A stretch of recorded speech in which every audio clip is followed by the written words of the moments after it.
సమర్థ సద్గురు సాయినాథ్ మహారాజ్కి జై. సాయి భక్తులందరికీ నమస్కారం అండి. మన సాయినాథుని దయ వల్ల అందరూ సంతోషంగా ఉండాలి అని మనస్ఫూర్తిగా కోరుకుంటూ ఈ వీడియో స్టార్ట్ చేస్తున్నాను. ఇక ఈరోజు వీడియోలో మనం చూడబోయేది ఏంటి అంటే, బిడ్డ నువ్వు నా బిడ్డవి, నీ కోసం నేను ఎన్నో అద్భుతాలను చేస్తాను. అద్భుతాలను చేయటానికి, నీకు మంచి మంచి మిరాకిల్ కల్పించటానికి, నీ బాధలు తొలగించటానికి, అలాగే నీకున్న ఆందోళనలు, సమస్యలు, ఒత్తిడి అన్ని పరిస్థితులను నీకు అనుకూలంగా మార్చి నీకున్న సమస్యలన్నీ తొలగించటానికి ఎప్పుడు కూడా నీ సాయినాథుని నేను నీ దగ్గరే ఉంటాను బిడ్డ. నీకున్న పరిస్థితులను, మంచి ఆరోగ్యం, అలాగే నీకు మంచి శ్రేయస్సు, ఆనందం, శాంతి ఇదంతా నేను కల్పిస్తాను. సాయి సాయి అని నువ్వు జపం చేస్తున్న నీకు నేను చేయకుండా ఎలా ఉంటాను చెప్పు? నువ్వు నా బిడ్డవి, ఈ సంగతి నీకు ఎన్నోసార్లు తెలిపే ఉన్నాను. నువ్వు నా భక్తునివి, ఈ సంగతి నాకు ఎప్పుడో తెలుసు. నా భక్తునికి మంచి మంచి చెడులు చెప్పడానికి నేను ఎప్పుడు కూడా ముందుగానే ఉంటాను. అలాగా నువ్వు నా మీద ఎంతగానో భక్తి పెట్టుకున్నావు కదా, ఆ భక్తిని అంతా కూడా నాకు తెలుసు. నీ నిజమైన భక్తి వల్లనే నిన్ను నేను నా బిడ్డగా స్వీకరించి, నా ప్రియభక్తునిగా స్వీకరించి, నేను నీకు అన్ని విషయాలు చెబుతూ ఉంటాను. నీకు ఎప్పుడు కూడా అండగా ఉంటాను బిడ్డ. కొన్ని నువ్వు తెలుసో తెలియకో తప్పులు చేస్తూ ఉంటావు. వాటినన్నిటినీ సరిదిద్దే బాధ్యత నాదే కదా. ఆ సరిదిద్దే బాధ్యత నేను తీసుకున్నప్పుడు, నీకు కొన్ని విషయాలు చెప్పినప్పుడు నువ్వు వాటిని తప్పక పాటించాలి. అబద్ధం ఎప్పుడు కూడా చెప్పకూడదు.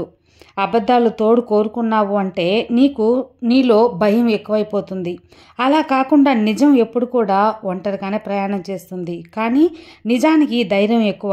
ఈ ఒక్క విషయాన్ని నువ్వు తెలుసుకున్నావంటే ఎంత కష్ట పరిస్థితుల్లో అయినా, క్లిష్ట పరిస్థితుల్లో అయినా నీకు నిజం తోడుగా ఉంటుంది. కాబట్టి నిజమే మాట్లాడు, నిజమే చెప్పు, నిజాయితీగానే ఉండు. నిజాయితీగా ఉన్నావంటే ఆ నిజాయితీ ధర్మమే నిన్ను ఎప్పుడు కూడా కాపాడుకుంటాయి. బిడ్డ, నిన్న నువ్వు ఒక విషయం నాతో తెలుపుకున్నావు. బాబా, నాకు అవమానాలు ఎక్కువైపోయినాయి, కష్టాలు ఎక్కువగా ఉన్నాయి, ఎవరిని నమ్మాలి ఎవరిని నమ్మకూడదని ఏమీ తెలియటం లేదు అని చెప్పావు కదా బిడ్డ. దాని గురించే ఒక మాట చెబుతాను నేను. నీకు అవమానాలు ఎక్కువైనప్పుడు, లేదా కష్టాలు బాధలు ఎక్కువైనప్పుడు ఈ మనుషుల నిజమైన వ్యక్తిత్వం నీకు తెలుస్తుంది. ఈ విషయం గుర్తుంచుకో. ఒకరు నిన్ను అవమానించారు, నిన్ను కష్టంలో ఉన్నప్పుడు కాపాడలేదు అన్నప్పుడు అదే వాళ్ళ నిజమైన వ్యక్తిత్వం, వాళ్ళ మనస్తత్వం అదే. గుడ్డిగా వాళ్ళని నమ్మకం అని నేనే నీకు తెలియపరిచేలా ఆ సందర్భాన్ని కల్పించాను. దానివల్ల నీకు ఆ మనుషుల సంగతి తెలిసింది అని చెప్పి నువ్వు తెలుసుకొని దానికి తగ్గట్టుగా నువ్వు నడుచుకోవాలి. బంధుత్వం ఏదైనా సరే నీది అనుకుంటే బాధ్యతగా తీసుకో. నాకెందుకు అని అనుకున్నావు అనుకో, అది నీకు బరువుగా మారుతుంది. అలా కాకుండా నాది కాదు అనుకుంటే అసలు ఆ యొక్క బంధమే లేకుండా పోతుంది.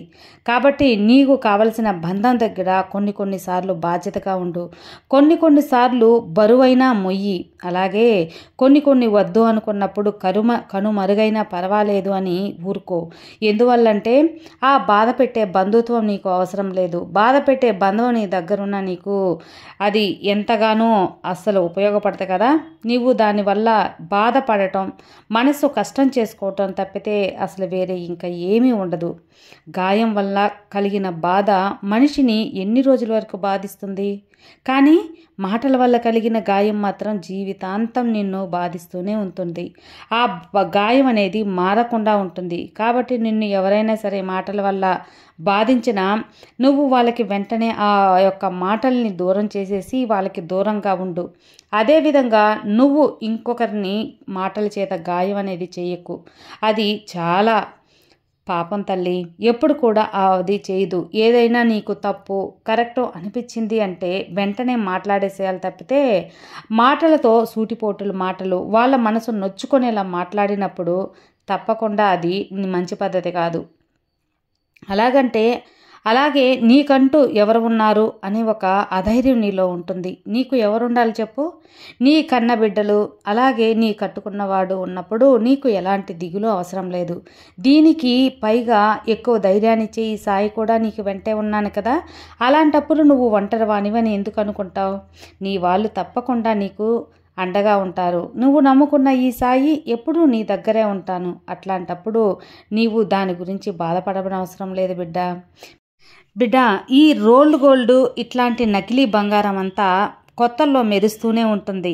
కొన్ని రోజులు అయ్యేసరికి దాని అసలు రంగు బయటపడిపోతుంది. అలాగే కొందరు మనుషులు నీతో ఎంత బాగా మాట్లాడినా, నీతో ఎంత బాగా ఆప్యాయత కురిపించినా ఏదో ఒక సమయంలో వాళ్ళ అసలు రంగు బయటపడే తీరుతుంది. అలాంటప్పుడు నువ్వు వాళ్ళతో దగ్గర ఉండాలా, దూరం ఉండాలా అని నువ్వే నిర్ణయించుకోవాలి. భరించే వాళ్ళకి తెగించేలా మారకూడదు తల్లి. ఆ తర్వాత భయంకరమైన పరిణామం అనేది నువ్వే ఎదుర్కోవాల్సి ఉంటుంది. కాబట్టి నీ బంధాల దగ్గర కొన్నిసార్లు తగ్గి ఉండటం అనేది ఎంతో అవసరం.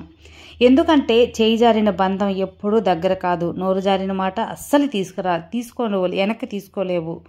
అవి ఎప్పుడు కూడా తిరిగి రావు కదా. అందుకే అనుబంధాన్ని కోల్పోయే ముందు, ఎదుటివారిని ఒక మాట అనే ముందు కొంచెం ఆలోచించు. ఈ మాట వీళ్ళతో అనాలా వద్దా, అంటే ఏం జరుగుతుంది అని కొంచెం ఆలోచించు బిడ్డ. నీ జీవితంలో ఎన్ని కష్టాలు, బాధనలు, శోధనలు ఎన్ని ఎదురైనా సరే నా తండ్రి నాతోనే ఉన్నాడు అని నువ్వు నమ్మి ముందుకెళ్ళు. ఆ కష్టాలు ఏది కూడా నిన్ను ఏమీ చేయలేవు. రాసుకున్న విధంగానే పుస్తకం ఉండొచ్చు, కానీ నువ్వు ఊహించుకున్నట్టు మాత్రం జీవితం ఎప్పుడూ ఉండదు. కాబట్టి కాలం ఎలా నడిపిస్తే అలా నడవటం తప్పదు. కాబట్టి అది కావాలి ఇది కావాలి అని నువ్వు ఊహల్లో ఊహించుకున్నంత మాత్రాన అది నిజ జీవితంలో జరగదు కదా.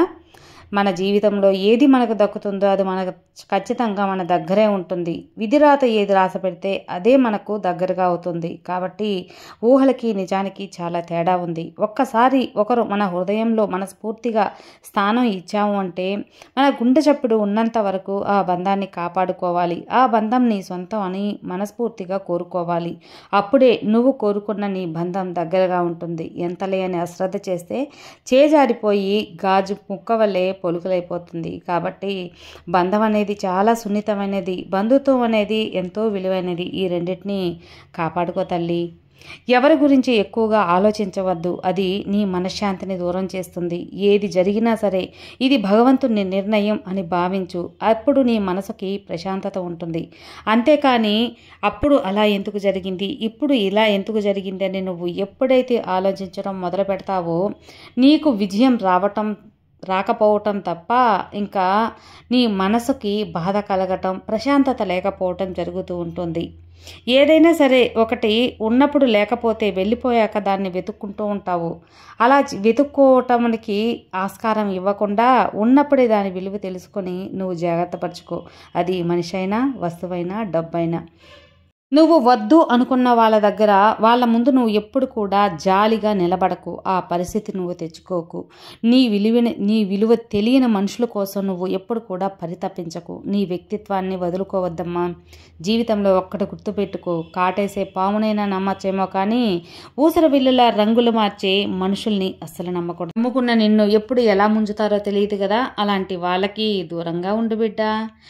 నేను ఎప్పుడు అమ్మడుండి కాపాడుకుంటూ ఉంటాను. నమ్మకంతో ఉండు, అంతా మంచి జరుగుతుంది. నీ సాయి నీతో ఉండగా నీకు భయం ఎందుకు చెప్పు. సర్వే జనా సుఖినో భవంతు. జై సాయిరాం.